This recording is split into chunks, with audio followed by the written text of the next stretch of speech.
name is Zoe, and we're hanging out with me and your boy Lelo. Today we'll be talking about La Batman and The Batman, which is, they're doing it with a few movies now. They also did it with Suicide Squad, where they went The Suicide Squad with the new one. And I'm like, as a naming convention, no, I'm not the biggest fan. Because number one, it's like, okay, it's not that creative, Like, I like these cool names, Doctor Strange and the multiverse. Like, I want to know something from the title. When it's just The Batman, it's like, okay, fine. But another thing is it's also a little presumptuous. Because it's almost like, oh, those other ones that came before, nah. This is the Batman. Okay, you're setting a high bar for yourself. Suicide Squad, I think it actually lived up. I think the second one's better than the first one. Batman, is it better than the previous ones? We'll get into it. So if you guys haven't seen the movie, spoiler alert, we are going through everything that happened in the Batman movie. 2022. So we start off, the Riddler staring at some mayor through a window. Turns out this is a corrupt politician. He gets murdered. They tie him up. They put a riddle on him. And then we go to the first time we're seeing Batman in this movie. And honestly, from this opening scene, I genuinely thought, oh, people weren't exaggerating. This is going to be the best Batman movie I've ever seen. Because I thought this was so smart. It's Halloween, so everyone's in costume except Batman. Kind of like Rorschach walking through the city being like, the city's afraid of me. I've seen its true face. The streets are extended gutters, and the gutters are full of blood. And when the drains finally scab over, all the vermin will drown. It's all of that brooding shit. But what I really liked about it is where he says, I can't be everywhere at once, but I've weaponized the shadows. And you see all these different criminals doing criminal acts, and each of them, as they're doing something, all of them are like, wait a minute, is he there? Because they all see the light in the sky. And I like the idea of Batman so good at this that even when he's not around, criminals are still shitting their pants. And they're still like, oh shit, is he going to step out of that corner? And we're also thinking the same thing as the audience. We're like, which one is he going to step out of? And then we see him step out of the shadows on the train station. Well, I thought the opening scene was very good for that reason. Which one is your favorite opening scene? This scene or the Dark Knight? Because the Dark Knight... It's not even fair. I'm saying it's not even fair on this movie. Dark Knight's got one of the best openings in film history. Just in movie history. That bank robbery. Because number one, it's kinetic. Things are moving. Number two, it's like this... It's a clever story having like this gang of criminals all in clown masks, and they're slowly killing each other till there's one left. So number one, like as soon as they reveal who this last one is, he's going to be a badass just for surviving this situation. And then when they reveal, oh, it's the villain of the story, it's Joker, he doesn't even need a clown mask, he's always in a clown mask. It's perfect. It's like, like you can't get better than that. The problem I have with this movie is the same problem I've had with a few big movies over the last couple of years, where they sell you one movie, but they give you a different movie. And they only give you a moment of the movie they sold you. Now, I had this problem with the Joker, Spider-Man, Far From Home. Now I'm having the same problem with Batman. And the thing is, what they're selling you on all three of these movies are the title character. Batman is selling you on Batman. He's not Batman for most of this movie. He's Vengeance. I'm Vengeance. Vengeance the Vigilante. And then at the end of this movie, he learns, oh, I need to be a hero, inspire hope. I need to be Batman. So all three of these movies sell you on this character, but it's actually this other character becoming this character. I'm like, cool. Tell the story you want to tell.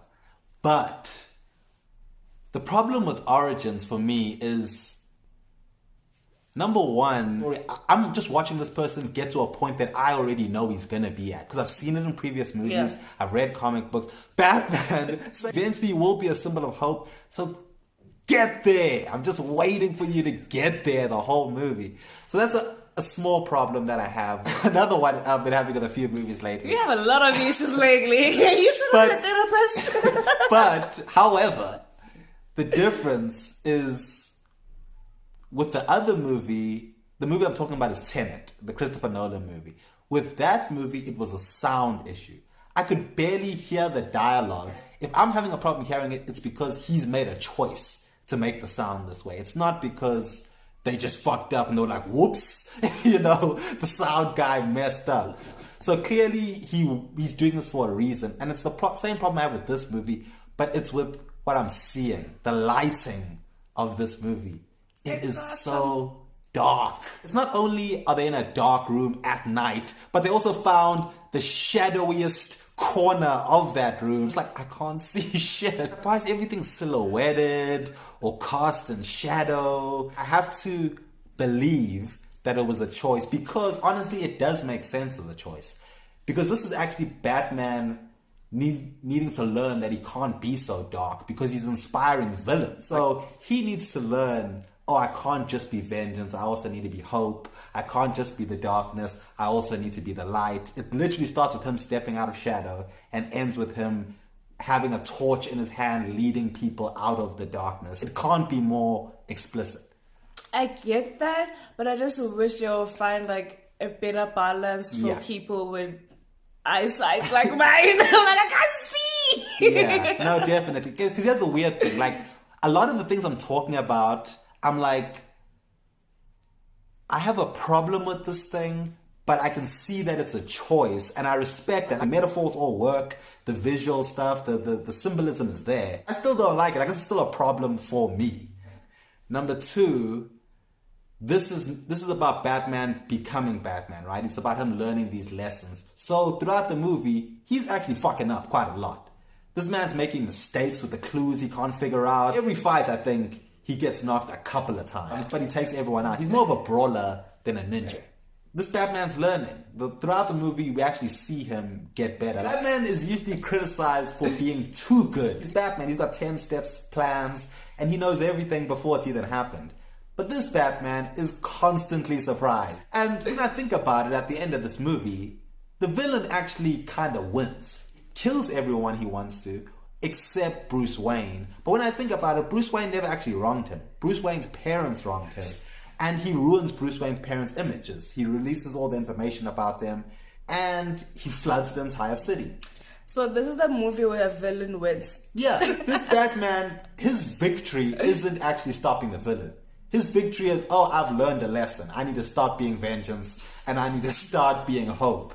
But it's all about his internal journey rather than the reality. I can see Batman standing on the edge of that thing at the end of the movie, staring into the sky as the sun rises, and he's like, I've learned my lesson. I think the people behind him is like, bruh, look around you. Look around you. The city is flooded. We're all gonna probably die, or our lives are all ruined. And you're standing here with a smile on your face like, I've learned my lesson. I genuinely think if Batman wasn't in this movie, what would have changed? This villain still would have killed everyone. The only difference is at the end, maybe the mayor would have died. The city would still be flooded. Everything would have happened exactly the same if Batman didn't exist. Like, Batman in this movie kind of sucks at his job. He's kind of the worst. So all I can judge this movie on is its own movie, not what it's setting up for the future. In this movie, did I get a satisfying Batman story? Not really. I think like the first half of this movie was really, really good. The second half, I'm like, I don't think so. The first half, I liked the setup in terms of here's Batman doing his thing. Like I said, I like the opening. I like Batman coming out of the shadows. Mm-hmm. I like Batman doing his job and being super serious about his job. They're so serious. So serious. Oh my God. Why so serious? The riddles I actually enjoyed. I enjoyed some of the riddles. Then it stops being a riddle and starts just being him just saying stuff in like a tricky sort of way. Well, what didn't you like about the second half of it? The second half, well, story-wise, I didn't like the fact that, number one, after the Riddler gets caught, I thought it was going to be smarter and more personal. And instead, it became bigger. They went spectacle. We're flooding the whole city. And less personal. Now, each human life didn't matter. Whereas, when he has the Riddler in the chamber and the Batman's interrogating him, and the Riddler says, Bruce Wayne, I was like, holy shit. He knows who you are. This is going to be personal. This is fucked. The police are here. They heard that shit. We're fucked. We're fucked. And then they reveal, no. He doesn't actually know who he is. And I was like, you didn't figure out Batman was Bruce Wayne, and you're gonna dangle that in front of him. I'm like, that's the better story. It's the better story if this man finds out he's Bruce Wayne, even though it kind of limits the type of stories you can tell moving forward. And then they tease it. And then they're just like, no, he doesn't know. Actually, the real secret is he flooded the city and all these people die and Batman needs to go fight some random goons that we don't know. And I'm like, cool, end of a superhero movie, you need the big Batman sequence. And this was good. I enjoyed this. Overall, this is a positive experience for me. Think of the villain. No, I like the actor. He's a good actor in general. The character, I feel like he was realistic. Maybe a little too realistic. Because at the end of the day, I'm like, what makes you a supervillain? You're just a guy that knew some stuff and released it in a very theatrical way. WikiLeaks. Yeah, it's like WikiLeaks mixed with Saw because he's killing these people in pretty creative ways. But other than that, I'm like, you're a guy with a hammer that breaks into people's houses and then knocks them over the head with a hammer. I'm like if you fuck up one of these attacks, a normal person can knock you out and just call the cops, and that's the end of your whole plan. Like, this isn't like an organization. You're not a supervillain. You're just a guy. At the end of the day, I like the parallel that they drew between him and Batman. The fact that he was also an orphan. The fact that he hates Bruce Wayne because he was privileged. Well, he thinks he's doing the same thing Batman's doing. It's another weird thing, because if Batman inspired these people, it seems like Batman's just bad for the city. And it seems like Batman is the problem in Gotham. Because thinking about it, I'm like, okay, you didn't stop this villain that much. He got to do everything he wanted to do, but you also inspired this villain. So you really should have stopped him, and you really shouldn't have allowed the flooding of the city. Like, it feels to me like the flooding of the city was kind of like the two boats at the end of The Dark Knight, where they have those two boats and they get to blow each other up if they pull the trigger or not. And the whole point is they don't pull the trigger. Batman saves them, and he goes to the Joker and says, This city just showed you that it's full of people ready to believe in good. He saves people's lives and he stops the villain. Whereas in this, his plan floods the city, and then Batman's like, okay, I'll give people hope in... Yeah, it's like, okay, right, you led them out of the sewer. Who cares? Their homes are still destroyed. Thousands have died. Like, I feel like you didn't do enough good for the bad that happened because of you. That's the thing. I'm putting that on Batman's doorstep because the villain says he was inspired by that. And I love that from a villain perspective, but damn, I think that makes Batman look bad. Villain 1, Batman... 0. Nah, 0, exactly. Like, you lost, bro. Take the L.